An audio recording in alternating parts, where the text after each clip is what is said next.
Everyone, आप लोग का बहुत सारा सवाल क्वेश्चन आ रहा था मेरे से कि आप जितने भी ब्लॉग बनाते हैं उसमें आपके मम्मी पापा क्यों नहीं है। तो आज मैं यही आप लोग को क्लियर करना चाहती हूँ कि मतलब मैंने अभी तक 2 ब्लॉग बनाया है फैमिली को लेकर। एक तो मेरे बर्थडे का था तो उसमें तो हम घूमने गए थे, तो उसमें मम्मी पापा का इन्वॉल्वमेंट नहीं था। यहाँ पे मतलब जो हम 2 ब्लॉग बनाए थे, एक घर का बनाए थे और एक दुर्गा पूजा का बनाए थे, मेरे भाई का बर्थडे के दिन का। तो उस ब्लॉग में मेरे मम्मी और पापा दोनों में से कोई भी नहीं थे। तो बहुत कोई का सवाल आ रहा था कि आपके मम्मी पापा है कहाँ, बस आप ही गार्जियन है घर में और कोई दिखता ही नहीं है, बस आपके तीनों भाई बहन ही हैं। तो आज मैं आपको यही क्लियर करना चाहती हूँ। एक्चुअली ये कोरोना वायरस का असर जानते हैं कितना ख़राब भी हुआ है हम लोग के ऊपर। तो जब मैं 12th का एग्ज़ाम दे रही थी तो मेरा एग्ज़ाम शुरू हुआ था फरवरी में, ठीक है। तो फरवरी में मेरा एग्ज़ाम चलने वाला था। तो 24 जनवरी को मतलब मेरे पापा लोग यहाँ से गए थे 23 जनवरी को, और 24 जनवरी को मेरी मामा की बेटी है उसका छेका था मेरे गाँव में। तो वहाँ पे मेरे मम्मी पापा दोनों गए थे।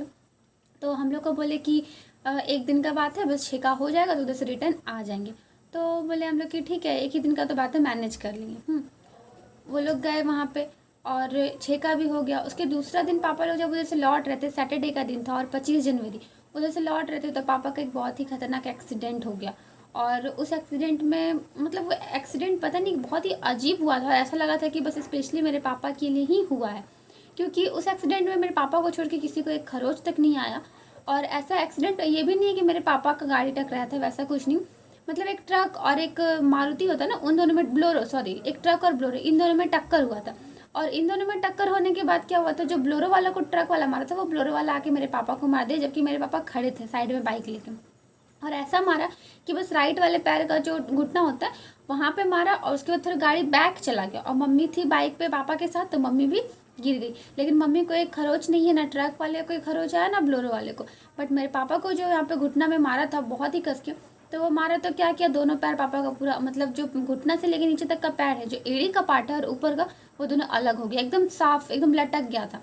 और कहीं एक खरोच नहीं है। बहुत ही कंडीशन ख़राब था। उस टाइम में पापा लोग फिर कॉल किए, बहुत कोई को हॉस्पिटल में, सब बहुत कोई गया। और उस दिन ऐसा सिचुएशन था ना, मतलब मैं ट्यूशन करके आ रही थी, मेरा एग्ज़ाम था तो मेरा ट्यूशन था, तो मैं शाम को ट्यूशन करके आई लगभग वही 7 बजे के आसपास। तो मुझे अननोन नंबर से कॉल आया, ठीक है।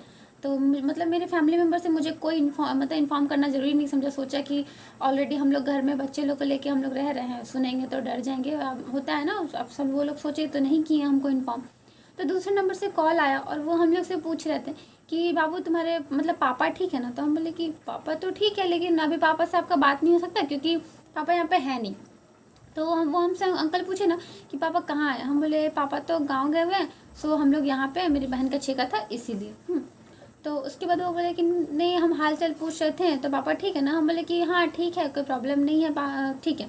लेकिन वो बार बार हमसे पूछ रहा है कि सही में ठीक है ना। तो हमको मतलब होता है ना, आदमी बार बार पूछ रहा है, थोड़ा सा शक लगता है कि भाई क्या है कि बार बार पूछ रहा है ना।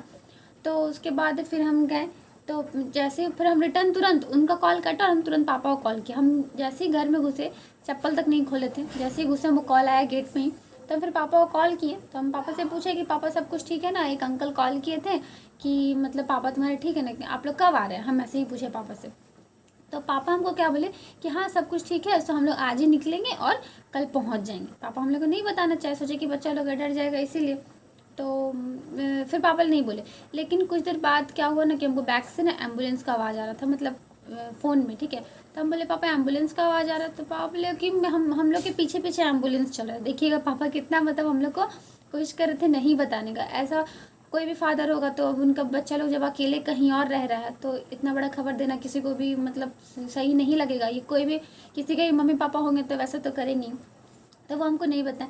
फिर हम बोले कि सब कुछ ठीक है ना, हमको डाउट हो रहा था बहुत ही ज़्यादा। तो हम मम्मी से पूछें, मम्मी बोले कि मम्मी को कॉल कीजिए। तो पापा तो अपना जो भी मतलब तकलीफ़ था, जबकि सबसे ज़्यादा चोट पापा को ही लगा था, लेकिन पापा अपना तकलीफ़ को रोक लिए। लेकिन मम्मी इतना रो रही थी, इतना रो रही थी कि मम्मी की आवाज़ से मम्मी पकड़ी गई कि कुछ ना कुछ तो हुआ है। फिर हम मम्मी से पूछे तो मम्मी बोली कि अरे कुछ नहीं हुआ है, हम लोग आ रहे थे। हम बोले नहीं कुछ तो हुआ है, तो कुछ तो बात है, तभी मतलब ऐसा एम्बुलेंस का आवाज़ आ रहा है, तुम रो रही है, कुछ तो हुआ है। तब जाके वो हमको बोली कि पापा का एक्सीडेंट हो गया। अब हमको इतना कस के धक्का लगा कि पापा का एक्सीडेंट हो गया कैसे। तो बोली कि कुछ ज़्यादा कुछ नहीं हुआ, थोड़ा सा चोट लगा है। तो हम पूछे कैसे हुआ है, तो ट्रक से हो गया। अब बस इतना बोल के बोली कि हम बाद में बात करते हैं, पापा को लेके जा रहे हैं हॉस्पिटल में। पूरा रोने लगी, ठीक है। कॉल काट डिस्कस हम इधर से कर रहे हैं तो कोई रिप्लाई नहीं, रिस्पॉन्स ही नहीं, उठा ही नहीं रही थी क्योंकि बिजी थी, सब हॉस्पिटल जा रही थी। उसके बाद हम भैया लोग को कॉल किए, बहुत कोई कॉल किए क्या हुआ है क्या नहीं हुआ। तो सब हमसे बस इतना ही बोला कि पापा का एक्सीडेंट हो गया, ट्रक वाला मार दिया। ठीक है, अब हम सोच रहे हैं कि ट्रक वाला मारा है, ज़रूर खतरनाक एक्सीडेंट हुआ होगा। अब इतना गंदा कंडीशन उस टाइम मतलब बीत रहा था ना, एक तो छोटा छोटा भाई बहन, ऊपर से हम जब रोने लगे तो वो लोग को भी कंट्रोल करना मुश्किल था। पूरा रात हम उसी टाइम बोले कि नहीं हमको, मतलब सैटरडे का दिन था, सैटरडे के दिन पापा का एक्सीडेंट हुआ था, मंडे से मेरा प्रैक्टिकल का एग्ज़ाम था। तो हम बोले कि नहीं हम किसी भी कीमत पर जाना ही है गाँव। ठीक है, बहुत ज़िद किए, भैया लोग पूरा कॉल करने लगे कि क्यों जाएगी क्यों जाएगी। फिर हम बोले कि नहीं हमको किसी भी कीमत पे गांव जाना ही है, हमको पापा लोग से मिलना ही है। ठीक है, तो उसके बाद फिर सब बोला कि नहीं, तो पापा फिर हम वहाँ से कॉल किए, बोले कि तुम्हारा एग्ज़ाम है, 2 साल का मेहनत बर्बाद हो जाएगा, आ जाना एग्ज़ाम दे के ऐसे वैसे। तो प्रैक्टिकल का एग्ज़ाम तो जानते हैं कितना दिन तक खींचता है, बहुत ही लंबा खींचता है। तो मतलब प्रैक्टिकल का एग्ज़ाम था तो नहीं गए, फिर छोड़ दिया। तो फिर मेरे भाई लोग को दीदी आई, और यहाँ आसनसोल में मेरी दीदी रहती है, तो मेरे भाई लोग को यहाँ से लेके चली गई, क्योंकि मतलब हम पापा मम्मी के बिना कभी भी अकेले नहीं रहते। रहे थे ऐसा नहीं है, लेकिन 1-2 घंटे के लिए अगर कहीं चले गए तो रहते, लेकिन ऐसे मतलब अकेले पूरे घर में नहीं रहते। और सबसे बड़ी प्रॉब्लम ये है कि मुझे खाना बनाना नहीं आता है। ठीक है, घर का सारा काम कर देते पर खाना बनाना मुझे नहीं आता, तो बहुत ही ज़्यादा प्रॉब्लम होता है। चाय बनाते थे, मैगी बनाते थे, पास्ता, मतलब जितना लनर फनर चीज़ें वो सब बनाने आता था। लेकिन ऐसे जो खाना होता है, चावल दाल सब्जी, चावल नहीं बन जाए दाल नहीं बन जाए, लेकिन सब्जी बिल्कुल भी नहीं होता हमसे, तो प्रॉब्लम बहुत ही ज़्यादा हो रहा था। उसके बाद वो लोग को तो भेज दिए, अब हम अकेले थे, प्रैक्टिकल का एग्ज़ाम दिए, हम तो कैसे कैसे करके गुजार लेते थे, कभी मैगी बनाए कभी पास्ता बनाए, मतलब जो बन पाता था बनाओ ना कि। लेकिन कितना दिन आदमी मैगी पास्ता में कितना दिन गुजारेगा। और हमको यहाँ पे लगभग 1 महीना रुकना पड़ा था, क्योंकि प्रैक्टिकल के एग्ज़ाम के जस्ट 5-6 दिन बाद ही मेरा मतलब ये फाइनल एग्ज़ाम था बोर्ड का। तो सब तो चला गया, अब हम अकेले यहाँ रह रहे, तो अकेले का बात था तो चलो मैनेज कर लिए, रह लिए। ठीक है, फाइनली मेरा एग्ज़ाम ख़त्म हुआ, और जिस दिन ख़त्म हुआ हम उसी दिन निकल गए और गए फिर नानी के यहाँ, वहीं पे पापा लोग थे, पापा लोग से मिले। पापा को बहुत ही ज़्यादा चोट लगा हुआ था पैर में, और कोई मतलब 1 महीना हुआ था ऑपरेशन, बहुत बड़ा ऑपरेशन हुआ था, तो ठीक ही था। फिर गए मिले उले। उसके बाद क्या हुआ कि मेरे भाई लोग का एग्ज़ाम का बारी आया कि अब वो लोग का एग्ज़ाम है। तो अब वो लोग का एग्ज़ाम भी करने के लिए अब कौन आए, पापा मम्मी, तो मम्मी आ नहीं सकती बिकॉज पापा टोटली बेड रेस्ट पे थे, तो फिर पापा का ख्याल रखने के लिए तो कोई था नहीं। तो फिर हम ये लोग को लेकर आए। ठीक है, हम आकाश राधा सिद्धि मेरे मामा हमको यहाँ पे छोड़ दी, और हम लोग अपने तीनों भाई बहन को लेके आए। आप देखोगे हम लोग 3 बहन है, एक भाई, एक ही मेरे भाई है जो कि मेरे बाद है, बाकी मेरी दोनों छोटी छोटी सिस्टर है। तो उसके बाद हम लोग यहाँ पे आए, और मेरी छोटी वाली सिस्टर का एग्ज़ाम हुआ। हम लोग यहाँ पे 16 को आए थे, तो उस टाइम कोरोना का उतना असर नहीं था। स्टार्टिंग सब बोल रहा था कि बीमारी है, स्कूल कॉलेज बंद हो जाएगा। तो हम आने से पहले सर से यहाँ पे बात की कि सर स्कूल वगैरह बंद होगा, तो सर बोले कि नहीं होगा, एग्ज़ाम होगा उसके बाद। तो हम सोचे कि एग्ज़ाम होगा उसके बाद ना, तो फटाफट दिलवा देंगे एग्ज़ाम्स का, फिर हम लोग आ जाएंगे। एग्ज़ाम दिलवाने के लिए हम लोग 16 को आए। 16, 17, 18 ये 3 दिन मेरी छोटी सिस्टर का एग्ज़ाम हुआ, और उसके बाद 18 को ही शायद लॉकडाउन लगा था ना, 18 को ये हुआ, कर्फ्यू टाइप का लगा पहले। अब उसके बाद हम सोचे कर्फ्यू हुई तो 1-2 दिन में ख़त्म हो जाएगा। उसके बाद जो लंबा लॉकडाउन हुआ, उसके ना ट्रेन चला ना बस, कुछ भी नहीं। आप लोगों को तो पता ही कंडीशन कैसा था। तो उसके बाद जो हम लोग यहाँ पे फंसे, अभी तक यहाँ पे फंसे हुए। और सबसे बड़ा प्रॉब्लम ये हुआ कि मतलब यार रहने को तो चलो ठीक है, सबसे बड़ी हम ही है घर में, और हम खुद ही कभी अकेले रहे नहीं थे, लेकिन फिर भी तीनों भाई बहन को संभाल के रखे थे कैसे भी मैनेज करके। लेकिन खाना बनाना बहुत प्रॉब्लम हुआ। उसके बाद फिर यूट्यूब जिंदाबाद है ही, तो फिर यूट्यूब से फिर खाना वगैरह देख के खाना वाना बनाना शुरू किए, कोशिश किए, तो फिर खाना बनाना सीख गए। और गाइस यहाँ पे देखिए सब्जी बन रहा है सोयाबीन आलू का। एक तरफ चावल चढ़ा हुआ है, चावल का पानी ये बॉयल हो रहा है, और इधर सब्जी बन रहा है। यहाँ पे चावल धो के रखा हुआ है, बनाएंगे अभी फटाफट। ऑलरेडी बहुत लेट हो चुका है क्योंकि लेट से सो के उठे हैं, इसीलिए। तो खाना वाना बनाना तो हम सीख ही गए, और अभी भी हम लोग फंसे हुए हैं यहाँ पे, क्योंकि अभी भी कोई ट्रेन चलने का नाम नहीं ले रहा है। और उसके बाद अभी मेरे भाई लोग का भी ऑनलाइन एग्ज़ाम हो रहा था, पढ़ाई वढ़ाई हुआ, सबको एग्ज़ाम तो नहीं लिया लेकिन पढ़ाई हो रहा है अभी ऑनलाइन। जान रहे हैं कि सबका ऑनलाइन क्लास हो रहा है, तो वो लोग का भी हो रहा है। और उसके बाद जिस बहन का मेरा छेका था उस टाइम में, मेरे मामा की बेटी का, जिस टाइम पापा लोग गए थे, तो उसी का शादी का डेट उतरा है, मतलब निकला है। कब का है वो? छठ पूजा के 10 दिन बाद, मतलब 29 और 30 के आसपास ऐसे ही कुछ निकला है। अभी कुछ कंफर्म मुझे पता नहीं है ठीक से, तो हो सकता है मे बी कि अभी हम लोग जाएंगे गांव, और मेरे पापा आएंगे। दुर्गा पूजा के टाइम बोले थे, लेकिन देखिए दुर्गा पूजा तो क्रॉस हो चुका है, लेकिन अभी तक आए नहीं है। तो मामा आएंगे, नहीं तो पापा आएंगे हम लोग को लेने के लिए, और कंडीशन अभी भी ख़राब है क्योंकि ट्रेन का बुकिंग हो नहीं रहा है। और जगह का और स्पेशल ट्रेन चल रहे हैं, लेकिन मतलब जो धनबाद से पटना का ट्रेन है, गंगा दामोदर चलता है और फिर धनबाद इंटरसिटी है, वो सब अभी बंद है, कुछ भी नहीं चल रहा है, एकदम नथिंग। देखिए अभी मामा आते हैं, कैसे आते हैं, फिर हम लोग जाएंगे। मामा आते हैं या पापा आते हैं, बात तो हो रहा है, अभी कंफर्म कुछ नहीं है। एक्चुअली मामा है उड़ीसा में, तो मामा आएंगे तो इधर से ही हम लोग को लेके चले जाएंगे। और पापा का तो कंडीशन बहुत ही मतलब पहले से भी ठीक है, बेटर है। पापा को 2 बार ऑपरेशन हुआ है। एक बार जो डॉक्टर मतलब कहते हैं ना किस्मत ख़राब होता है तो सब तरफ से ही होता है। एक बार जो डॉक्टर ऑपरेशन किया था ना, वो पता नहीं मतलब किस टाइप से ऑपरेशन किया था कि जो उनका पैर टूटा था उसमें स्टील जो लगाया जाता है ना, वो बच्चा लोग का पैर टूटता है तो कौन सा स्टील लगाया जाता है, पतला वाला, वो स्टील लगा दिया था। कोई मतलब 6 महीना हो गया, कोई मतलब असर ही नहीं दिख रहा था, कुछ भी नहीं। तो फिर जाके जब पापा चेक करे, एक्सरे कराया कि मेरा पैर वगैरह जुड़ा है कि नहीं जुड़ा है, तो पता चला कि कुछ भी नहीं, जैसे के तैसे। फिर दूसरा डॉक्टर से दिखाएं तो वो बोला कि हाँ आपके पैर में तो बच्चा लोग वाला स्टील लगा दिया है। अब वो डॉक्टर को भी कुछ नहीं बोल सकते हैं, क्योंकि जैसा आप लोगों को पता है कि डॉक्टर ऑपरेशन करने से पहले लिख ही देता है कि अगर ऑपरेशन करते वक्त या कुछ करते पेशेंट को कुछ होता है तो उसका जिम्मेदार डॉक्टर नहीं होता। तो वो तो खैर मतलब डॉक्टर लोग क्या सोचता है आदमी डॉक्टर के कि जान बचाएगा, हेल्प करेगा, लेकिन डॉक्टर लोग यहाँ पैसा के चलते ना बहुत कुछ कर देता है। और वो पटना का डॉक्टर है, और कहने को तो मतलब बहुत जाना माना डॉक्टर है, लेकिन इतना इस तरीके से वो पैसा के चलते, पैसा भरपूर लिया है। 3 लाख रुपए कम से कम खर्च हुआ है ऑपरेशन और दवा को लेकर वहाँ पे। ऊपर से हम लोग प्लस यहाँ रह रहे हैं, वो अलग का खर्चा। और मेरे घर में जॉब करने के लिए सिर्फ मेरे पापा ही हैं, और तो कोई है भी नहीं। मतलब आप सोच सकते हैं हम अभी सबसे बड़े हैं, लेकिन अभी मेरा भी 12 फाइनल इसी साल हुआ है।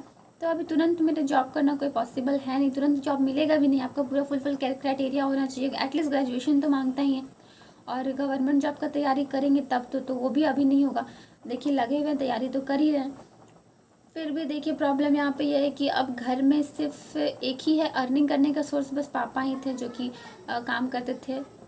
पापा का मार्केटिंग वगैरह भी था और ऐसे भी बिजनेस वगैरह था, चाउमीन दुकान था पापा का अपने बेकारवन एरिया में। तो ये सब कुछ भी बंद हो चुका था। हम लोग का जो अर्निंग का सोर्स था वो बस पापा थे, और वो भी बहुत मुश्किल से अभी हम लोग का जो 6 महीना चला है तो चल ही रहा है। मेरे पापा इधर उधर से कर ही रहे हैं, लेकिन इतना ज़्यादा कर्ज हो गया है कि चुकाना बहुत मुश्किल है। अब जब जान पे आता है आदमी तो कर्ज लेके ही करता है ना। अब जान पे तो आ ही चुका है, मतलब आ चुका था पापा का जान पे, तो सब इधर उधर से कर्ज करके दे ही दिया। फुआ नानी ये सब मिल के हेल्प कर ही दी है, और बहुत कोई अंकल लोग भी सब हेल्प किए। लेकिन हेल्प करने से नहीं होता, फिर उन लोग को देना भी तो होगा। तो इसी बीच हम जब लॉकडाउन हुआ था 18 को लॉकडाउन हुआ, ऐसा कंडीशन ख़राब हुआ जब हम देखे कि घर में इतना ज़्यादा प्रॉब्लम हो रहा है। मतलब घर में जो कमाने वाला आदमी है वही गिरा हुआ है, तो पैसा वगैरह कहाँ से आएगा, है कि नहीं। एटलीस्ट खाने तक का पैसा आ जाए, बाकी आदमी चलो मैनेज कर लेगा, लेकिन खाने तक का तो पैसा होना ही चाहिए। क्योंकि आप ही जानते हैं कि पेट बहुत ही बड़ा चीज़ है। अगर खाना आदमी ना खाए तो फिर कैसे रहेगा। ज़िंदा रहने के लिए खाना बहुत ज़रूरी है। तो यहाँ पे राशन कार्ड हम लोग का था नहीं, तो राशन कार्ड बनवाए हैं, तो उसमें थोड़ा बहुत चावल वगैरह देता है। हम लोग का राशन कार्ड गांव का ही बना हुआ था, यहाँ का नहीं था। तो अभी चावल दिया है 2 बार, देखिए और वही चल रहा है, बस चावल ही दे रहा है, अभी तो कुछ दिया नहीं है। और उसके बाद फिर हम उसी बीच हम यूट्यूब को अपना स्टार्टिंग की। हम सोचे कि यूट्यूब से अगर मेरा कुछ अर्निंग होने लगेगा तो एटलीस्ट हम सहारा तो बनेंगे ना, जब तक पापा ठीक होंगे तब तक। तो इसलिए हम यूट्यूब स्टार्ट किए। अब एक मेरा टेक्निकल चैनल भी है, अगर आप लोग नहीं देखे हैं तो डिस्क्रिप्शन में लिंक है, जाके देखिएगा। खुशी के ज्ञान करके मेरा पहला चैनल वही है, खुशी के ज्ञान। तो उस पर मैं वीडियोज़ वगैरह बनाती हूँ, रिस्पॉन्स भी अच्छा ही मिल रहा है, अभी सपोर्ट भी मिल ही रहा है। लेकिन और आप लोग से रिक्वेस्ट है कि और ज़्यादा मुझे सपोर्ट कीजिए, ताकि आगे मैं मतलब अपने फैमिली के लिए कुछ कर सकूं। और मेरा जो फैमिली का कंडीशन है, मैं क्या बोलूँ आप लोग से, आप लोग समझ नहीं रहे होंगे। तो जो मेरे फैमिली का कंडीशन है वो बस ठीक हो जाए, हम इतना ही चाहते हैं। क्योंकि अभी हम चाह के भी कोई जॉब कर नहीं सकते, मेरा उतना एज नहीं है, ठीक है। लेकिन ये जो यूट्यूब है वो तो हम कर ही सकते हैं, आराम से कर रहे हैं, देख भी रहे हैं, प्रैक्टिस भी।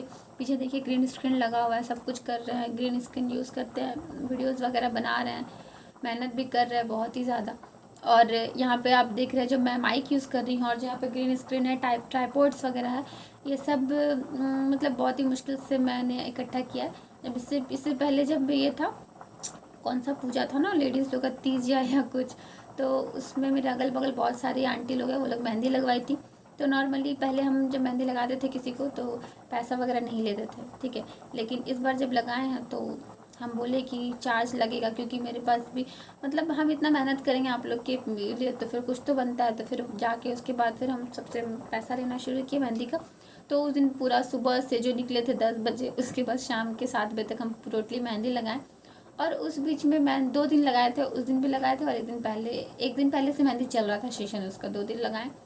और उसके बाद उसी मेहंदी लगाने में लगभग 2000-2500 के आसपास मतलब मिला, ठीक है। बहुत कोई को लगाए थे और ये दोनों फिंगर मेरा काम नहीं कर रहा था, ये वाला जो फिंगर है ना, तो एकदम बहुत ही ज़्यादा। उसी बीच में हम सुबह उठ के खाना बनाए, जल्दी जल्दी गए, मेहंदी लगाए सबको जो भी, क्योंकि उस टाइम मैं ये सोच रही थी कि कहीं से भी मुझे पैसा मतलब मिल जाए तो बस थोड़ा काम हो जाए, ये सोच रहे थे। क्योंकि आप समझ सकते हैं कंडीशन बहुत ही ख़राब था उस टाइम, तो उसी से मिला पैसा।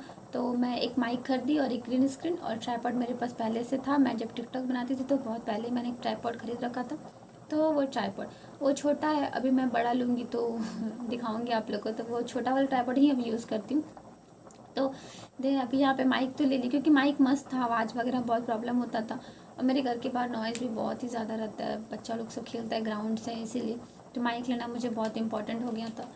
तो देखिए अभी हम सोच रहे हैं कि बस मेरा यूट्यूब एक बार ग्रो कर जाए, निकल जाए, आप लोग की सपोर्ट की वजह से मैं निकल जाऊँ अगर आगे, तो बहुत ही अच्छा होगा। मेरा जो फैमिली कंडीशन है ना वो ठीक हो जाएगा और मैं चाहती हूँ कि वो ठीक करूँ, क्योंकि बड़े होने के नाते घर में और कोई बड़ा नहीं है, बस मैं ही हूँ। तो बड़े होने के नाते मुझे इतना तो करना चाहिए। और मैं खुद भी कोशिश करते रहती हूँ कि मैं किधर से क्या करूँ कि घर पे मतलब अर्निंग का सोर्स एक मैं भी बनूँ, क्योंकि पापा कब तक करेंगे और पापा का भी पैर उतना अच्छा नहीं है कि पापा वापस पहले जैसे हो सकते हैं। ऑपरेशन होने के बाद भी पापा का एक पैर मतलब जो होता है ना वो थोड़ा छोटा हो गया है, क्योंकि ऑपरेशन किया तो मतलब पैर जो है ना पूरा अलग ही हो गया था टूट के, तो उसको फिर एड जॉइंट किया। अभी भी पापा का पैर ठीक नहीं हुआ है। देखिए अगर पापा आते हैं तो मैं उस पर भी आपको वीडियो बना कर दूँगी। सुन रहे हैं कि पापा आएंगे तो बताऊँगी ज़रूर। तो गाइस बस इस वीडियो में इतना ही। अगर आपको वीडियो अच्छी लगी तो प्लीज़ वीडियो को लाइक ज़रूर कीजिएगा और मेरे चैनल को सब्सक्राइब कर दीजिएगा, ताकि हमारे आने वाली नोटिफिकेशन आपको मिलती रहे। मैं जितना वीडियो डालूँ उसकी नोटिफिकेशन आपको सबसे पहले मिले। और प्लीज़ मुझे फुल टू सपोर्ट कीजिएगा, क्योंकि आप लोग की सपोर्ट की वजह से ही मतलब मैं अपनी फैमिली के लिए कुछ कर सकूँगी। क्योंकि अब मैं अभी कुछ ज़्यादा मेरे पास जॉब वगैरह करने का कोई रास्ता है नहीं, एकमात्र यूट्यूब ही मेरा जैसे ऐसा सहारा है कि मैं अपने फैमिली का कंडीशन को सुधार सकती हूँ। तो प्लीज़ मुझे सपोर्ट कीजिएगा। तब तक के लिए बाय बाय, टेक केयर।